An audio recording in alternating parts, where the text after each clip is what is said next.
Goeiedag liewe luisteraars, ek groet u weer eens vanmôre in die wonderlike en die kosbare naam van ons Here Jesus. En vanmôre is ek natuurlik baie bevoorreg om 'n spesiale opname te maak vir Nehemia Harte. Hierdie boodskap gaan hulle plaas op hulle webtuiste, maar ek is ook bevoorreg om hierdie boodskap te kan uitstuur op my eie groepe, op my Kalahari bediening groepe. Ons lees in 1 Timoteus 4 vers 6 tot 13, waar Paulus vir Timoteus skryf watter voorbeeld hy vir die gemeente moet wees. Kom ons lees vanaf vers 6.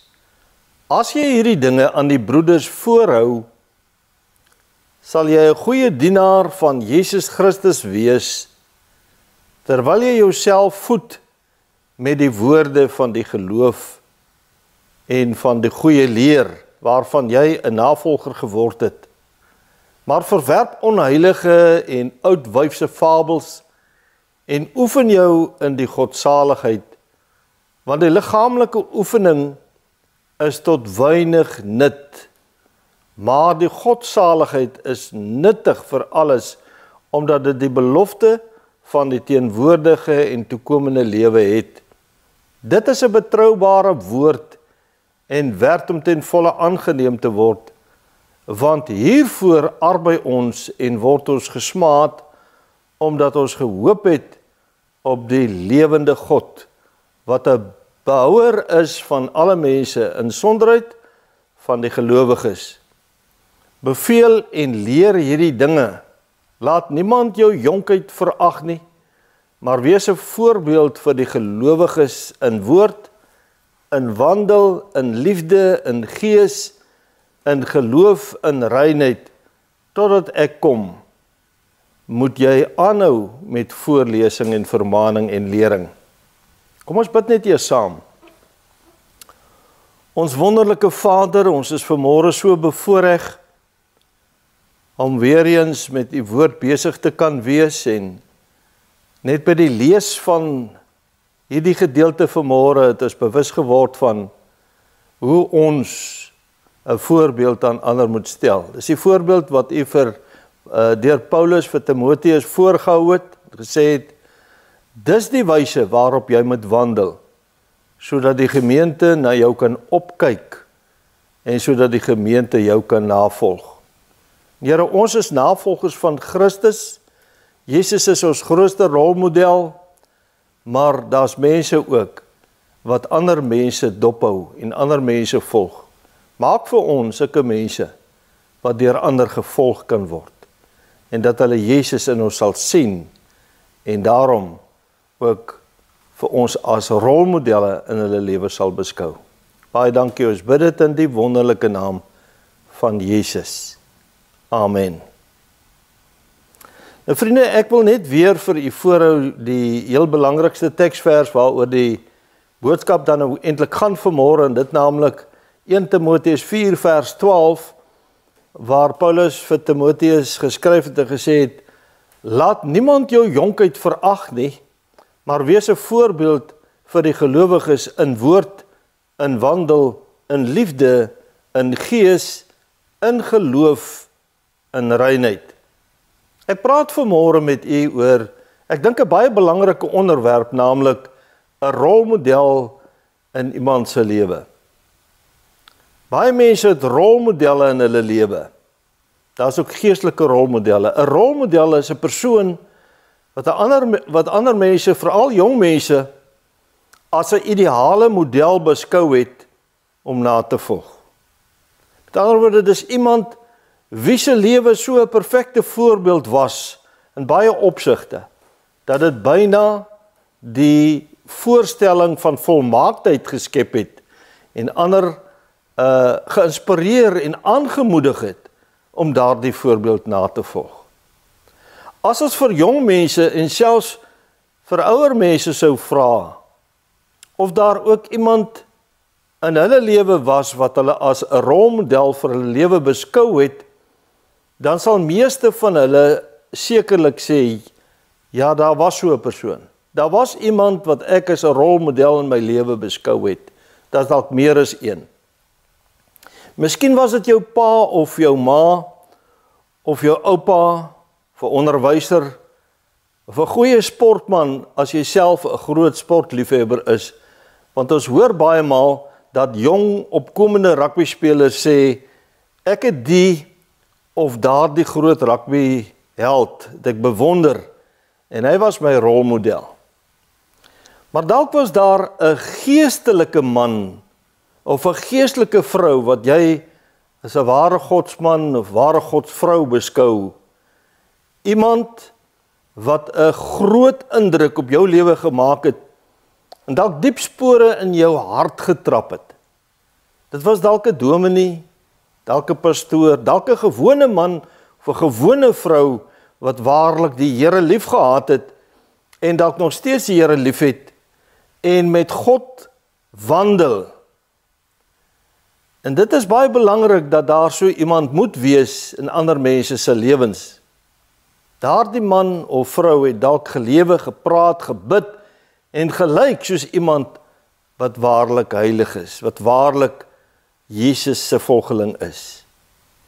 Ons het al baie getuienisse gehoor van mense wat vertel het dat hulle gehoor het hoe hulle ma of hulle ma en hulle pa vir hulle gebid het toe hulle ongered was, toe hulle in die wêreld was. En wanneer hulle by die kamerdeur van hulle ouers verbygestap het, dan het hulle gehoor hoe daar vir hulle gebid word. Wanneer hulle in die aand teruggekom het onder die invloed van drank en hulle ouerhuis ingestap het, dan hoor hulle hoe hulle ouers vir hulle bid, of as hulle uitgegaan het op pad na 'n plek toe waar hulle nie moes wees nie, dan het hulle die gebede van hulle ouers gehoor, en daardie gebede het hulle tot bekering gelei. Maar vanmôre wil ek meer persoonlik wees en vra, is jy wat na my luister, se lewe van so 'n aard, dat jy vir jou kinders, jou kleinkinders, vir jou man, vir jou vrou, vir die mense wat saam met jou werk, of vir die mense wat vir jou werk, of ander mense met wie jy te doen kry, is jy vir hulle 'n voorbeeld, na wie daardie mense kan opkyk, en waarlik kan sê, dat jy vir hulle 'n geestelike rolmodel, en 'n voorbeeld is, om na te streef.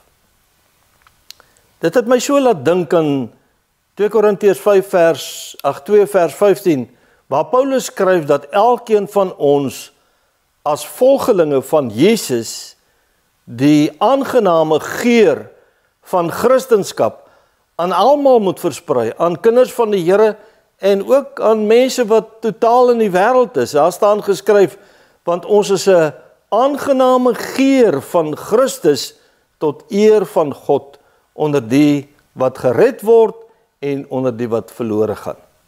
Ons moet 'n aangename geur in die wêreld versprei dat Jesus ons verlosser en ons koning is en dat ons hom volg. En daarom moet elkeen van ons so leef dat ons ook 'n perfekte voorbeeld of 'n rolmodel vir almal sal wees, gered en ongered. En in 1 Timoteus 4 vers 12 het ons vanmôre gelees dat Paulus aan Timoteus, 'n jong geroepene en dienaar van die Here Jesus, gesê het, laat niemand jou jonkheid verag nie, maar wees 'n voorbeeld. Wees 'n perfekte voorbeeld of rolmodel vir die gelowiges, spesifiek vir die gelowiges, in woord, in wandel, in liefde, in gees, in geloof en in reinheid. Nou vriende, die vermoede bestaan dat Timoteus op daardie stadium ongeveer 35 jaar oud was. Maar Paulus was beslis heel wat ouer en hy was ook het ook baie meer lewenservaring gehad as wat Timoteus gehad het. En daarom kon hy vir hom hierdie dinge skryf wat hy moes navolg. Daarom hou Paulus 6 baie belangrike geestelike lesse of geestelike eienskappe aan Timoteus voor om op te fokus in sy lewe, sodat hy 'n goeie voorbeeld kan wees. Ons kan sê sodat hy 'n perfekte voorbeeld of 'n rolmodel vir daardie gemeente kon wees. Dit is baie belangrik dat elke prediker die perfekte voorbeeld vir sy gemeente en sy volgelinge sal wees, 'n rolmodel na wie hulle toe opkyk. Nou vriende, ek het dit altyd gesê, ek sê dit steeds, dat 'n predikant of 'n pastoor, wie hy ook al mag wees, 'n gemeente kan maak of breek.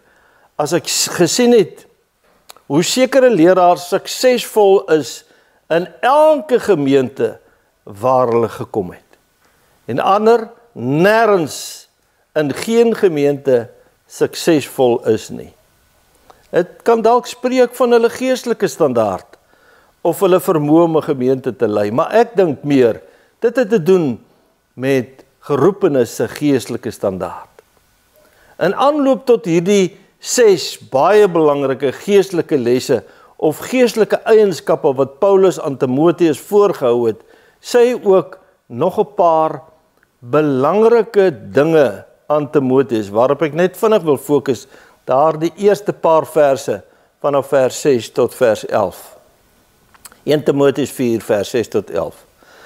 Daar sê Paulus vir Timoteus, jy sal 'n goeie dienaar van Christus wees as jy net fokus op die boodskap van geloof in Christus. So belangrik, jy moet net fokus op die boodskap van geloof in Christus, want Jesus Christus is die fundament van ons geestelike geloof. As Jesus nie daar was nie, het ons geen geestelike fundament gehad nie, want hy moet die rots wees waarop ons geestelike huis bou. Alles wat in stryd is daarmee, is valse leringe. En daarom moet jy onheilige, bygelowige mense teestaan, sê hy vir Timoteus, en ook onsinnige argumente en gesprekke vermy. Mense kan jou baie keer besig hou met nuttelose sake, en hulle wil met jou redeneer die hele tyd daaroor en argumenteer. En daarom sê Paulus, oefen jou in die godsaligheid. Dit wil sê, oefen jou in die godsvrug. Jy moet godsvrugtig lewe. Oefen jou daarin. En dan sê hy daarteenoor, is die liggaamlike oefening tot weinig nut. Baie mense sal sê, jy moet oefen. Het is belangrik om te oefen, 'n gesonde liggaam te hê, want 'n gesonde liggaam huisves 'n gesonde gees. Maar dis nie die heel belangrikste nie. Belangrikste is om jou te oefen in die godsaligheid. Glo en vertrou net op God se woord. Dis wat Paulus vir Timoteus geleer het, want dis 'n betroubare woord en die moeite werd om jou lewe daarvolgens in te rig. Al word ons ook gespot en verneder, dan weet ons steeds, die woord leer ons om ons hoop te vestig op die lewende God, wat die behouer van alle mense is. Belangrik dat ons nie ons geloof op iets anders sal vestig nie, maar op God, wat die behouer van ons lewens is. En dan fokus ons laastens op daardie 6 belangrike geestelike lesse of geestelike eienskappe wat Paulus aan Timoteus voorgehou het in vers 12. Hoor wat het hy gesê? Hy sê, laat niemand jou jonkheid verag nie, maar wees 'n voorbeeld vir die gelowiges, wees 'n voorbeeld vir die kinders van die Here, wees 'n voorbeeld vir die gemeente. Ek en jy, gewone mense, moet 'n voorbeeld wees vir almal met wie jy te doen kry as jy kind van die Here is, vir die gelowiges, in woord, in wandel, in liefde, in gees, in geloof en in reinheid. Dit is dus nie Timoteus se ouderdom wat tel nie, my liewe vriende, maar die goeie geestelike voorbeeld wat hy moes stel. En daarom kan ons dus sê, hy moes 'n perfekte voorbeeld of 'n rolmodel vir die gemeente wees waar hy gaan bedien het, vir die kinders van die Here.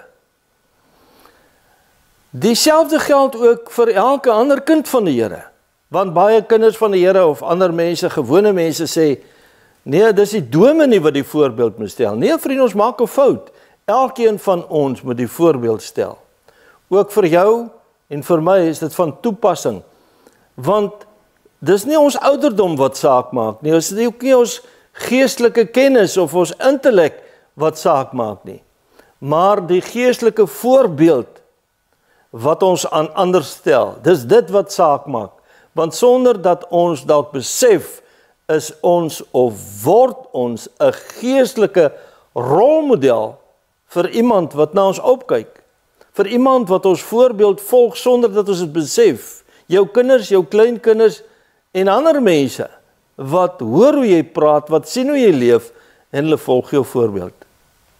Vriende, instinktief word 'n pappa of 'n mamma baie keer die voorbeeld of die rolmodel van hulle seentjie of hulle dogtertjie. En daarom sien ons baie keer hoe 'n kind dieselfde maniertjies vorm, dieselfde maniertjies van doen en praat. Hulle leer dit aan, want hulle kyk na mamma of hulle kyk na pappa, en hulle doen soos mamma en pappa doen. En daarom moet ouers baie mooi let op hulle woorde en op hulle dade, want vriende, hulle volg in die voetspore van Jesus om hulle kinders te lei. Dit is baie belangrik dat ouers sal let op hulle woorde en dade, want hulle moet aan hulle kinders die voorbeeld stel. Het my so laat dink aan die 5-jarige seentjie wat sy pappa in die sneeu gevolg het, en toe sy pappa sien, sy pappa was in 'n kroeg, toe hy sien, toe sy seentjie daar. Vra hy vir hom, my kind, waar kom jy vandaan? Hoe kom jy hier? Sê pappa, ek het jou voetspore gevolg in die sneeu. So volg kinders hulle ouers. Maar vriende, die eerste geestelike les of geestelike eienskap wat Paulus vir Timoteus voorgeskryf het, is om vir die gelowiges 'n voorbeeld te wees in woord. Weet ons wat beteken dit? In woord, hy sê daar, heel eers, laat niemand jou jonkheid verag nie, maar wees 'n voorbeeld vir die gelowiges in die woord. Bedoelende dat sy woorde wat hy spreek teenoor alle mense rein en opreg sal wees, met sout besprenkel, soos ons baie keer sê, en dat hy versigtig sal praat, want die tong is 'n gevaarlike instrument waarmee mense al groot skade aangerig het. En daarom moet elke kind van die Here op hulle woorde let. Soos wat Paulus op sy woorde moes let, so moet ek en jy ook op ons woorde let. Ons moet versigtig wees wat jy sê en hoe jy dit sê, sonder om ander seer te maak. Die Here Jesus sê, versigtig soos 'n slang en opreg soos 'n duif. Neem altyd ander mense se gevoelens in ag. Ek weet nie hoe mense dit reg kry om te praat sonder om ander mense se gevoelens in ag te neem nie. As jy kind van die Here is, neem jy ander mense se gevoelens in ag. Dink voordat jy praat, want 'n kind van die Here moet taktvol wees en taktvol optree. Ek lees vir u 'n paar verse. Spreuke 13 vers 3 sê, wie sy mond bewaak, bewaar sy lewe. Wie sy lippe wyd oopmaak, vir hom is daar ondergang. Baie kosbare woorde. Spreuke 10 vers 19 sê, by veelheid van woorde ontbreek die oortreding nie. As jy te veel praat, dan kan jy baie maklik oortree. Maar hy wat sy lippe inhou, handel verstandig. Spreuke 10 vers 20 sê, die tong van die regverdige is uitgesoekte silwer. Die hart van die goddelose is min werd. Spreuke 21 vers 23 sê, hy wat sy mond en sy tong bewaar, bewaar sy siel van benoudhede. Jakobus 1 vers 26 sê, as iemand onder julle meen dat hy godsdienstig is en sy tong nie in toom hou nie, maar sy hart mislei, die godsdienst van hierdie man is te vergeefs. En so kan ons skrif op skrif lees dat die Here ons waarsku om versigtig te praat. Versigtig woorde uit te spreek wat mense se lewens kan skend. Baie kinders van die Here het al groot skade aan die koninkrykswerk van God aangerig deur hulle skerp tonge, omdat hulle nie 'n wag voor hulle mond plaas wanneer hulle praat nie. Leer by ander wat met wysheid en versigtigheid praat. Leer by hulle. Maak daardie man of daardie vrou, wie hy ook al mag wees, jou rolmodel, want die Here word daardeur verheerlik. Onthou, woorde kan vinniger afbreek as opbou, en daarom moet ons leer om versigtig te praat. Maar die tweede geestelike les of geestelike eienskap wat Paulus vir Timoteus voorskryf is om vir die gelowiges 'n voorbeeld te wees in wandel. Steeds 1 Timoteus 4 vers 12 waar hy sê, laat niemand jou jonkheid verag nie, maar wees 'n voorbeeld vir die gelowiges in wandel. Eers moes Timoteus let op sy woorde. En nou moet hy let op sy wandel of sy lewe, want wanneer ons praat van 'n wandel, dan praat ons van 'n lewe wat moet getuig van Christus in my lewe en dat ek 'n heilige man of 'n heilige vrou is. Ook ek en jy moet versigtig wees hoe ons lewe en hoe ons wandel, want mense hou ons fyn dop en hulle wys baie maklike vinger na 'n kind van die Here en hulle wil graag vir ons aankla en ons beskuldig. Moet nooit vergeet nie, die woord sê dat die duiwel die aanklaer van die broeders is en hy gebruik ook mense om ons aan te kla. Behalwe dat God ons lewe en ons geheimenisse ken en dat die woord sê ons sal eendag van al ons dade rekenskap gee voor 'n regverdige en alwetende God, moet ons nog steeds heilig wandel, reg wandel, opreg wandel. En daarom sê die woord in 1 Johannes 2 vers 6, hy wat sê dat hy in hom is, in Christus is, behoort self ook so te wandel, soos hy gewandel het, soos Christus gewandel. Daarom sê Paulus, volg my voorbeeld na. In Matteus 5 vers 16 staan daar geskryf, laat julle lig so skyn voor die mense, dat hulle julle goeie werke kan sien en julle Vader wat in die hemele is verheerlik. As ons in opregtheid heilig wandel, sal mense Christus in ons sien en God sal verheerlik word. Efesiërs 5 vers 8 sê, want vroeër was julle duisternis, maar nou is julle lig in die Here, wandel soos kinders van die lig. Matteus 3 vers 8 sê, dra die vrugte wat by die bekering pas. En ek wonder baie keer, watter vrugte dra ons? Dra ons die vrugte wat by die bekering pas, dat mense kan sien, ek het waarlik tot bekering gekom, ek is waarlik God se kind, ek lewe soos God se kind. Matteus 18 vers 7 sê, wee die wêreld weens die struikelblokke, want dit is noodsaaklik dat daar struikelblokke kom, maar wee die mens, deur wie die struikelblokke kom.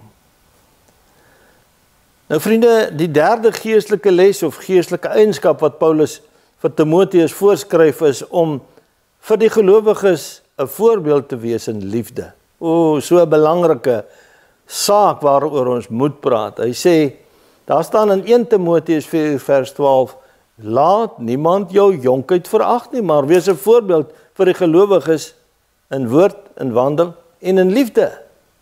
Galasiërs 5 vers 22 sê, maar die vrug van die Gees is liefde. Dis die eerste vrug wat vir ons opgenoem word van 9. 9 vrug, eienskappe wat daar vir ons beskryf word. Liefde vir God en liefde vir ons medemens. Toe ek Christus leer ken het as my verlosser en saligmaker, het ek onmiddellik 'n ware liefde vir Christus en vir God ontvang, want hy het sy liefde in my hart uitgestort en nou kan ek Christus lief hê, maar ek kan ook my medemens lief hê. En dis belangrik, dat ander mense sal lief hê. En dis presies wat Jesus ons leer in Lukas 10 vers 27. Hy sê, daar staan geskryf, en hy antwoord te sê, jy moet die Here jou God lief hê uit jou hele hart en uit jou hele siel en uit jou hele krag en uit jou hele verstand en jou naaste soos jouself. Begin eers daaroor of daarby dat ons Christus en God moet lief hê met ons hele hart, met ons ganse wese, en dan kan ons ook ander mense lief hê en moet ons ook ander mense lief hê. Johannes 13 vers 35 sê, hieraan sal almal weet dat julle my disippels is, as julle liefde onder mekaar het. Vriende, ek lees 'n baie treffende verhaal van konstruksiewerkers wat 'n brug oor 'n baie breë rivier gebou het. Om tyd te spaar het hulle daardie brug in 2 dele gebou. In 2 helftes kan ons sê, wat mekaar in die middel moes ontmoet. Toe hulle klaar was met daardie brug, het hulle ontdek, dit pas nie. Dit was 5 centimeter te kort.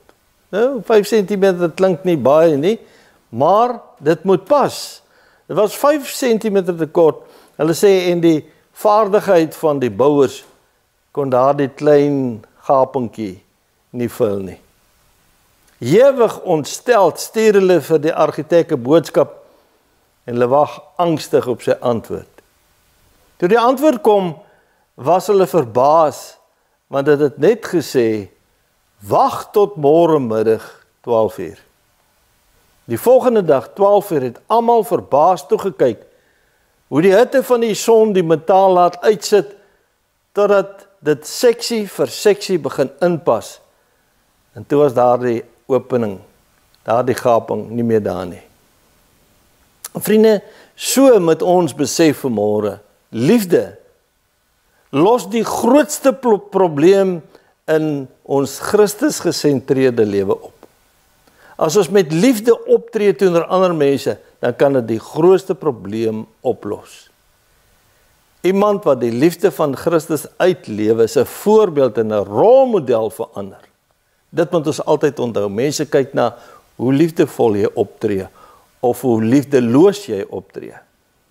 Die 4de geestelike les of geestelike eienskap wat Paulus vir Timoteus skryf is om die gelowiges 'n voorbeeld te wees in gees, klein lettertjie gees. Hiereens 1 Timoteus 4 vers 12 waar hy sê, moenie laat hulle jou jonkheid verag nie, maar wees 'n voorbeeld vir die gelowiges in die gees. En baie mense sal wonder wat beteken dit. Daar sommige kommentaarskrywers wat sê dit staan nie in die oorspronklike teks nie. Maar hoe dit ook al sê, dis 'n baie interessante stelling wat Paulus hier maak, dat Timoteus 'n voorbeeld vir die gelowiges in woord, in wandel, in liefde en in gees moet wees. Die woord leer ons dat ons as mense se samestelling, ons menswees kan ek sê, bestaan uit gees, siel en liggaam. Daarvan lees ons in 1 Timoteus 5 vers 22. Die woord leer ons ook hoe ons sal weet dat ons God se kinders is. My gees, klein lettertjie gees, moet met die Heilige Gees saamstem dat ek 'n kind van God is. Of die Heilige Gees moet met my gees saamstem. Daar staan in Romeine 8 vers 16, die Gees self getuig saam met ons gees dat ons kinders van God is.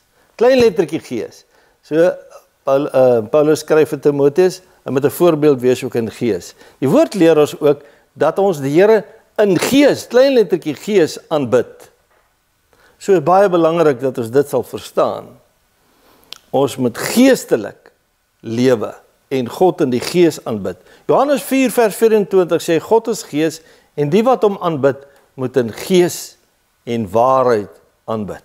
In gees en waarheid aanbid. Die gevolgtrekking wat ons dus maak is dat ons slegs geestelik gesond kan wees. Vriende, wanneer ons heilig is en geestelik in kontak met God is, en daarin moes Timoteus ook 'n voorbeeld vir die gemeente wees en 'n geestelike rolmodel.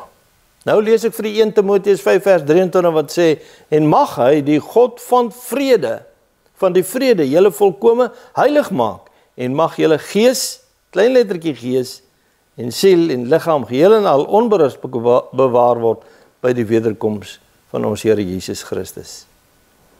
Die 5de geestelike les is of geestelike eienskap wat Paulus vir Timoteus voorskryf is om die gelowiges 'n voorbeeld te wees in geloof. Baie belangrike aspek.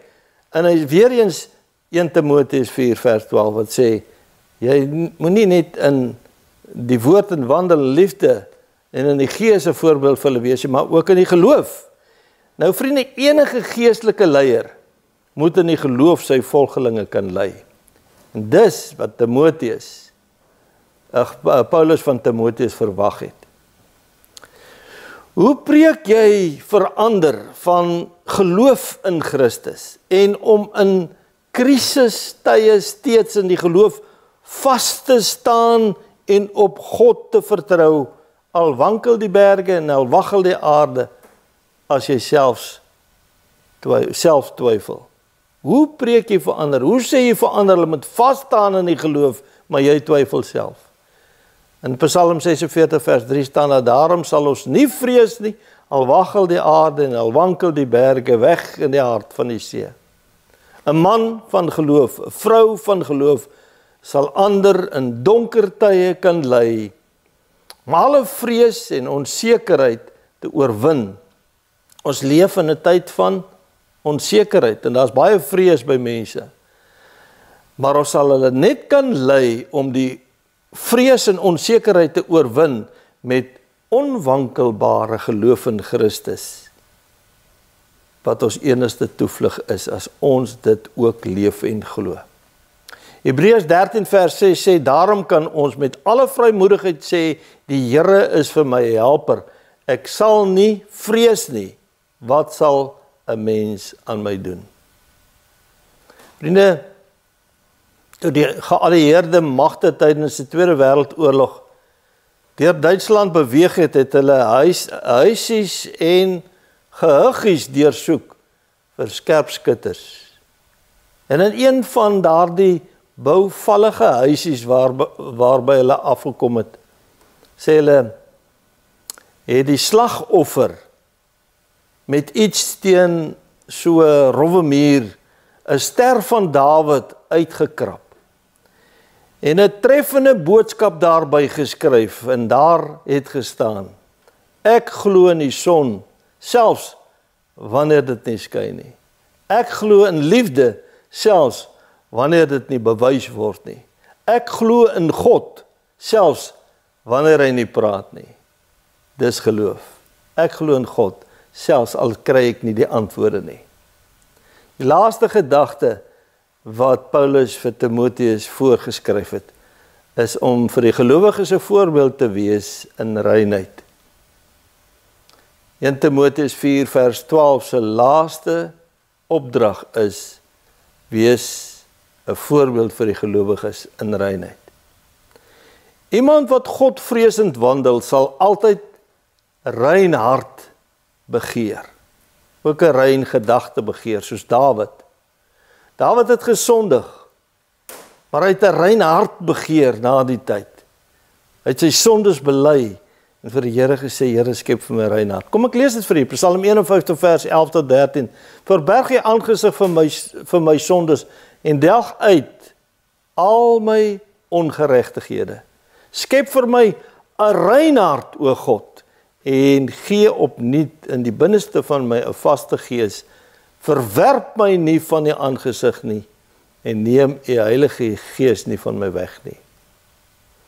Matteus 5 vers 8 sê, salig is die wat rein van hart is. Hoekom? Want hulle sal God sien.